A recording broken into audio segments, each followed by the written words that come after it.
अरे शेर सिंह, तुमको नहीं पता क्या? तुम्हारे पुराने नौकर लक्की ने अपनी नई फलों की दुकान खोली है। बस सारे जानवर उसी से फल लेते हैं। कुछ भी कहो, बहुत मीठे फल होते हैं उसके। अरे तभी तो मैं सोचूं, कोई भी जानवर मेरे पास फल लेने क्यों नहीं आता। और शेर सिंह उस लकी की दुकान पर जाता है।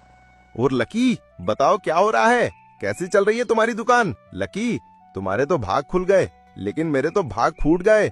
तुम्हारे जाने के बाद मेरे फलों की दुकान पर एक भी ग्राहक नहीं आता। बेटा, चल अपनी पुरानी वाली दुकान पर चल, मैं तेरी पगार भी बढ़ा दूंगा और तुझको आलसी भी नहीं कहूंगा। नहीं सेठ जी, अब मैं तुम्हारी उस पुरानी वाली दुकान पर नहीं जाऊंगा।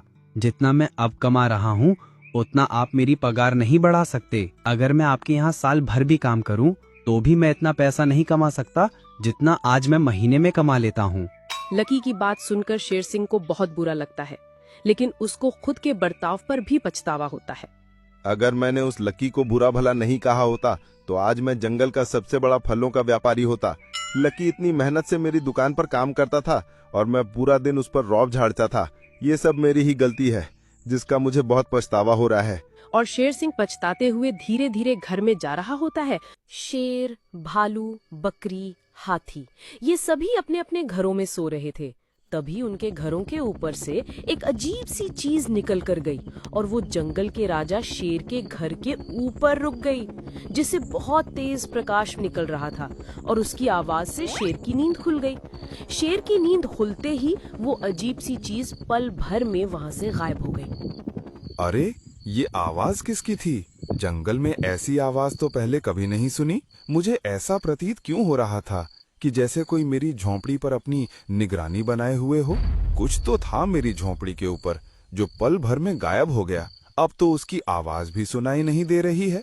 और जैसे ही सुबह हुई तो बकरी जोर जोर से रो रही थी।